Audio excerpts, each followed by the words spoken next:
Taurus, hi, welcome to the Yellow Mandala. Here we weave stories of your past, your present, and the future based on Indian tarot, mythology, and mysticism.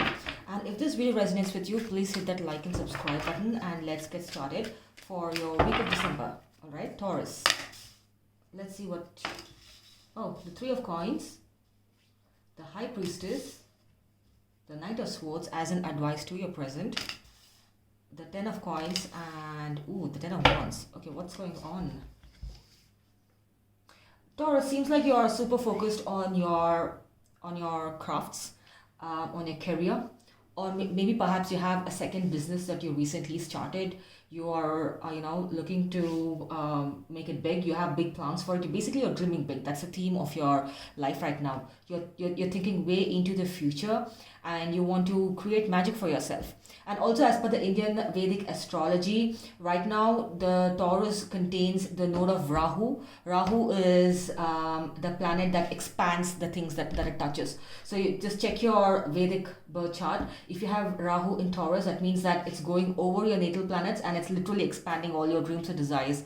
And it's in your first house, so your house of self. So perhaps you're focusing on yourself, your fitness or your mental health and a lot of things.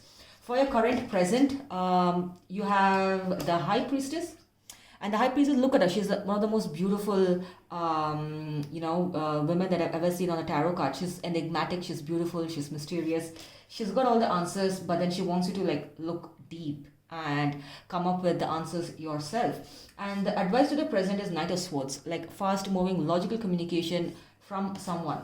And I feel that I get a sense that you were dealing with a person. If you're in a situationship or a relationship, it feels like you are done with a situation and you recently decided to focus on yourself, on your money making abilities, and just move on with that. For me, this card is all about someone who's really happy in the present moment, because if you look at this figures behind, they're like these tough teachers and they're literally kicking the guy's ass, but then he's still so happy. So for me, it feels like even though life is kicking your ass, you're persevering and you're just looking at the bright side. You're looking at the silver lining. In the future, this person who's gonna rush in with a lot of communication wants to have the whole shebang with you. They want to have that legacy with you. They want to have children and grandchildren with you. Like for some of you, or it could just mean that I'm getting a second storyline where it just means that you really want to focus on yourself, trust your intuition, and do what you think is right for you. So that you can leave behind a legacy. I'm getting a sense that some of you are looking to start your own business and take it forward. And your overall energy is the Ten of Wands. Maybe you're done with something. It need not always be a love situation, but it feels like you're done with a situation that was troubling you, that was not letting you grow much, And let's just see. Let's get some clarity. Excuse me. Let me drink some water.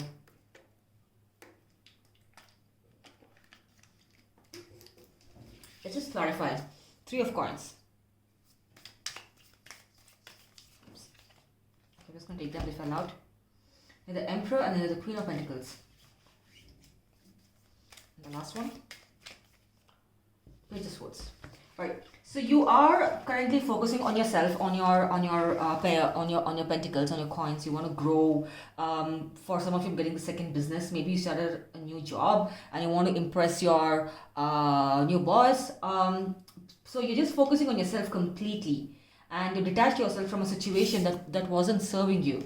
All right. And I also feel that you're on this Emperor mode. You're in the no bullshit kind of a mode, and nobody can mess with you.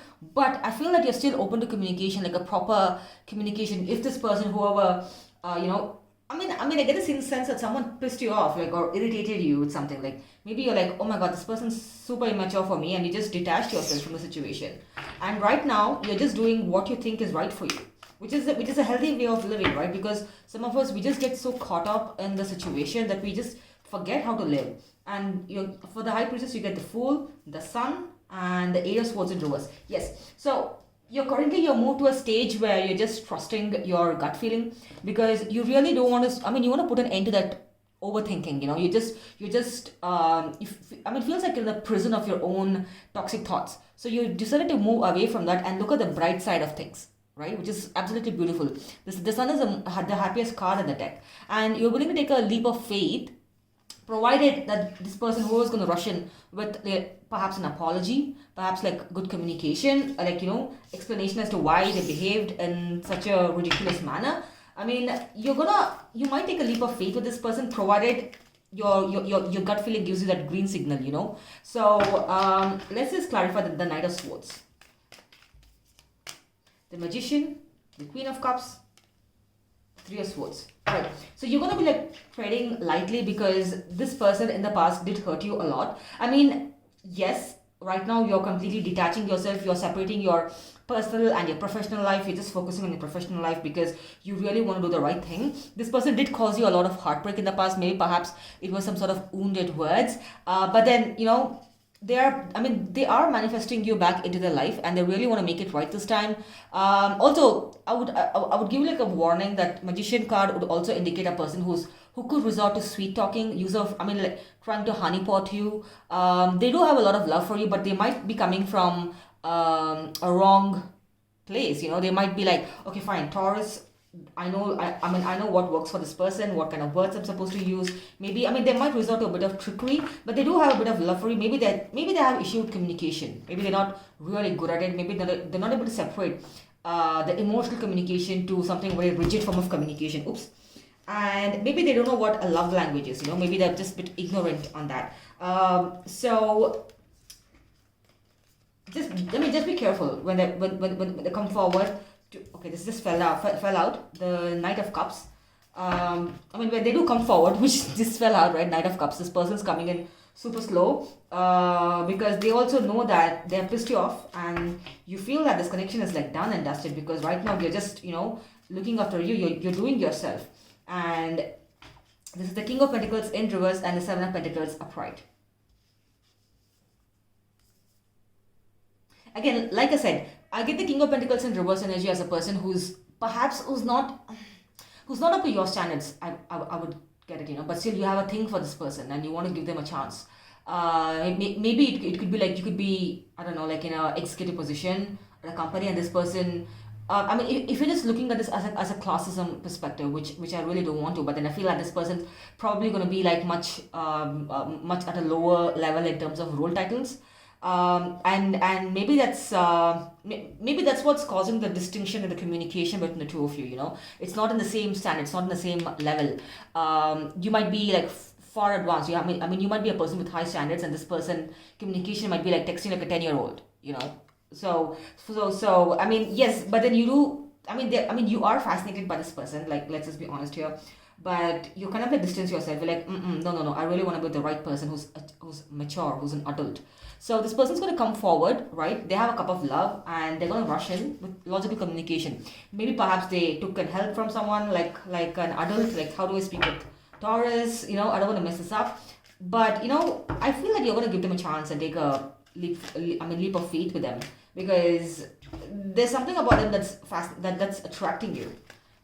Let's just get guidance from the universe. The Three of Swords. Oh my God, Three of Swords came twice. How much did it hurt you? The King of Swords, Four of Swords. Right. I get a sense that you're on the King of Swords energy. You're just guarding yourself. You don't want to listen to anything other than logical communication. All right. And Three of Swords. I feel like there's a lot of hurt with the two of you. This came out twice. So there's repeating Three of Swords. It's quite worrying. So maybe before you take this leap of faith,